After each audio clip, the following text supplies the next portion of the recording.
Bonjour et bienvenue dans ce troisième épisode consacré à l'apprentissage de l'assembleur Z80 sur Amstrad CPC. Pour rappel, le but de ces vidéos est de vous donner les bases pour développer des petits jeux en mode caractère sur cette machine. Dans cette vidéo, nous allons voir comment placer nos caractères à l'écran et nous verrons ensuite comment redéfinir ces caractères. Premièrement, nous allons déjà voir comment afficher nos caractères à l'écran aux coordonnées que l'on souhaite. Nous avions vu dans un épisode précédent qu'on utilisait le vecteur EBB5A pour son affichage. Maintenant, nous allons voir comment le placer à l'endroit de l'écran. Pour cela, nous allons faire appel à un nouveau vecteur qui est le vecteur EBB75. Ce vecteur est l'équivalent du locate en basique. Voici la description du vecteur. Le vecteur BB75 déplace la position du curseur texte, donc l'équivalent du locate du basique. Dans les conditions d'entrée, nous devons indiquer dans le registre H la position de la colonne, donc la coordonnée X. Dans le registre L, nous allons indiquer la position de la rangée, donc le Y. Petit rappel sur les modes de l'Amstrad CPC. Rappelez-vous, nous disposons de 3 modes officiels. Le mode 2, qui en caractères fait 80 caractères de longueur sur 25 caractères de hauteur. Ensuite, nous avons le mode 1, qui lui possède 40 caractères de longueur sur 25 de hauteur. Et enfin, le mode 0, qui lui ne possède que 20 caractères de longueur sur 25 de hauteur. Comment cela va fonctionner en assembleur? Nous allons revenir dans notre éditeur de code et nous allons commencer donc comme d'habitude par indiquer l'origine. Premièrement, nous allons repasser notre CPC en mode 1. On vient mettre la valeur 1 dans le registre A, puis nous appelons le vecteur EBC0E. Ensuite, imaginons que l'on souhaite, donc dans le mode 1, placer notre caractère au milieu de l'écran. Tout à l'heure, j'ai dit que le mode possédait 40 caractères de longueur. On va donc placer sur la colonne 20. Je vais donc charger dans le registre H ma coordonnée X, puis je vais charger dans mon registre L ma coordonnée Y. Et enfin, j'appelle le vecteur EBB75. Maintenant, je vais charger dans A le caractère que je souhaite lui afficher. On va prendre le symbole 228 et on appelle notre vecteur. Je termine par un ret.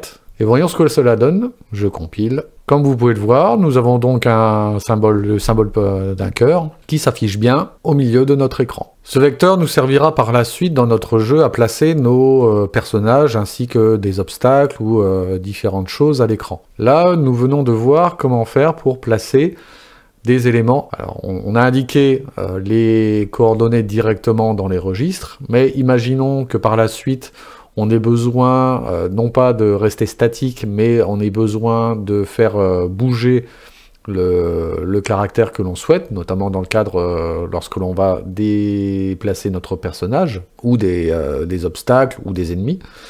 Nous allons donc avoir besoin de modifier ces coordonnées-là. Et bien, pour cela, on va utiliser des variables. Pour la notion de déplacement, nous verrons ça dans une prochaine vidéo, mais en attendant, on va faire évoluer notre code pour intégrer des variables pour l'affichage de notre caractère.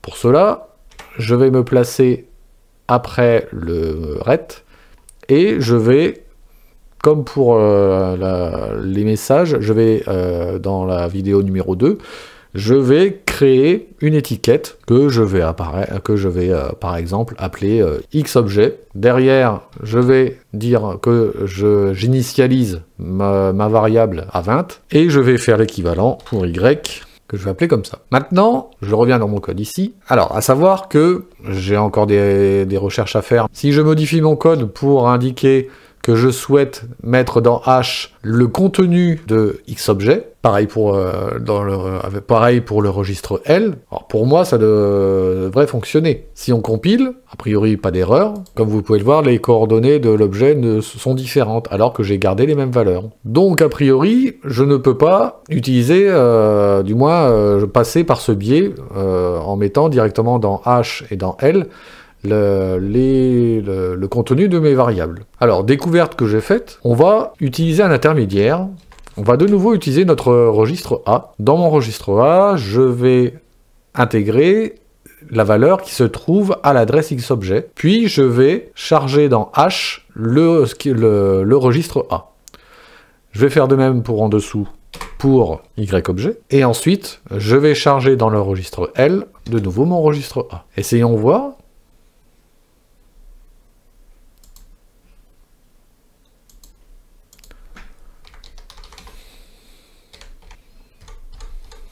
Effectivement, maintenant avec notre test, on peut voir que de nouveau, j'ai mon objet qui est bien placé au centre de mon écran. Pour l'instant, je n'ai pas encore trouvé l'explication de pourquoi on doit passer par le registre A, mais apparemment, ça a l'air d'être une règle de l'assembleur. Je ne peux pas mettre dans H le contenu d'une adresse, ou du moins pas directement. Je reviendrai peut-être sur cette notion dans une prochaine vidéo. Dans le cas où je trouve l'explication, je vous la redonnerai. Mais en attendant, afin de bien s'assurer que tout fonctionne bien, je vous conseille d'utiliser cette méthode. Maintenant, nous allons voir comment redéfinir des caractères ASCII. Pour rappel, l'Amstrad CPC possède une table de caractères. Voici la table, comme elle est décrite dans le manuel de l'Amstrad CPC. Pour notre cours, nous allons choisir un caractère que nous allons ensuite redéfinir.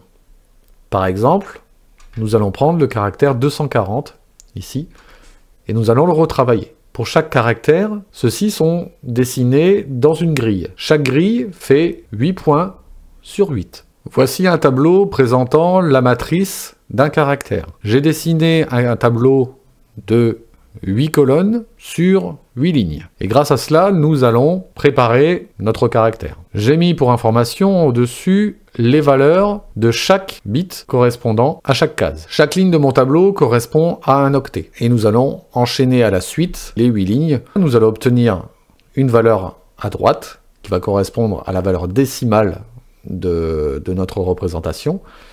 Et c'est grâce à cela que nous allons redéfinir ensuite notre caractère dans notre code. Je vais mettre à 1, ce qui va être symbolisé par une couleur noire. Ça va ainsi me donner une représentation visuelle de mon caractère. Voilà, j'ai terminé de redéfinir mon caractère. Maintenant, sur le côté, dans ma colonne ici, je vais trouver la valeur que je dois utiliser pour représenter ma ligne. Pour rappel, dans un octet, chaque bit va avoir une valeur. En sachant que l'on commence par la valeur 1, le bit ensuite prendra la valeur 2, 4, 8, 16, 32, 64, 128. Par exemple, j'active ce bit-là et celui-ci.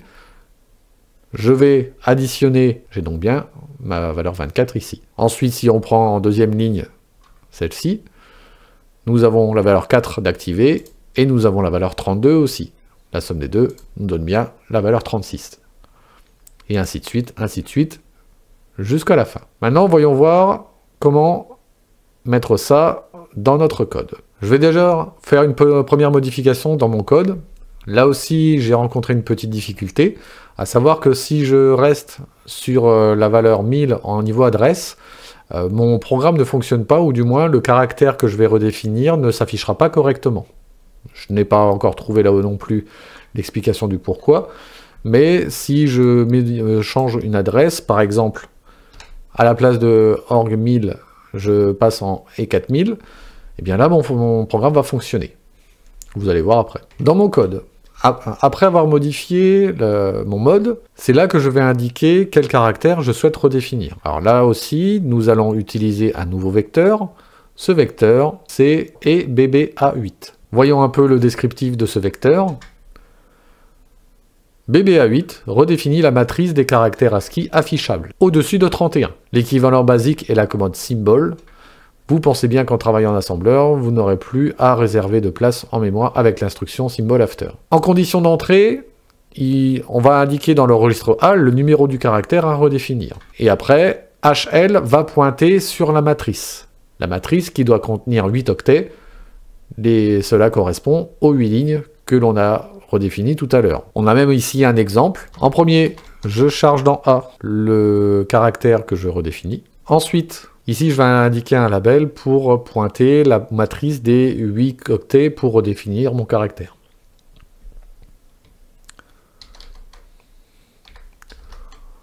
Je vais l'appeler ASCII, et derrière, mes 8 lignes.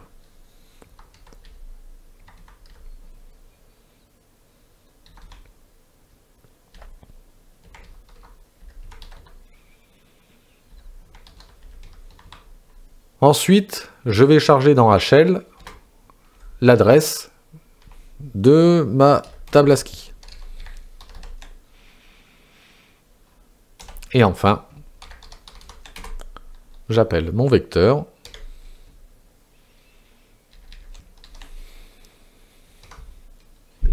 Bien, on a bientôt terminé. Je modifie ici, dans mon affichage, le caractère que je souhaite afficher, donc mon 240. Et maintenant, nous n'avons plus qu'à tester. Petite correction dans mon code, tout à l'heure, j'ai oublié d'indiquer le registre HL. Maintenant, c'est corrigé. Deuxième petite correction, j'ai oublié d'indiquer au niveau de ma déclaration de ma table ASCII le fait que ça soit en dB. Bien, la compilation maintenant c'est bien terminé, on va pouvoir tester.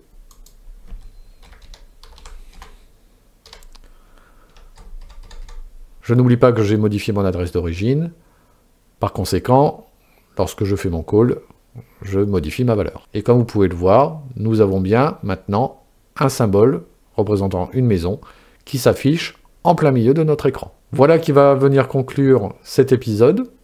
Nous avons donc vu ensemble comment placer à l'écran nos caractères et nous avons ensuite vu comment les redéfinir. Avant de vous laisser, nous allons faire un dernier petit test. Tout à l'heure, je vous avais dit qu'il fallait modifier l'adresse de départ pour que l'affichage ne soit pas corrompu. Je vais vous montrer ce que ça donne. Si je change mon org 4000 en org et 1000, la compilation se déroule parfaitement. Je fais mon call. Vous pouvez voir que mon caractère n'a plus du tout le même aspect. Ceci reste un mystère pour l'instant. J'espère que certains pourront m'apporter la réponse. Et si je l'ai, je vous la fournirai dans une prochaine vidéo. Ceci va venir conclure cet épisode. Je vous dis au revoir et je vous dis à la prochaine.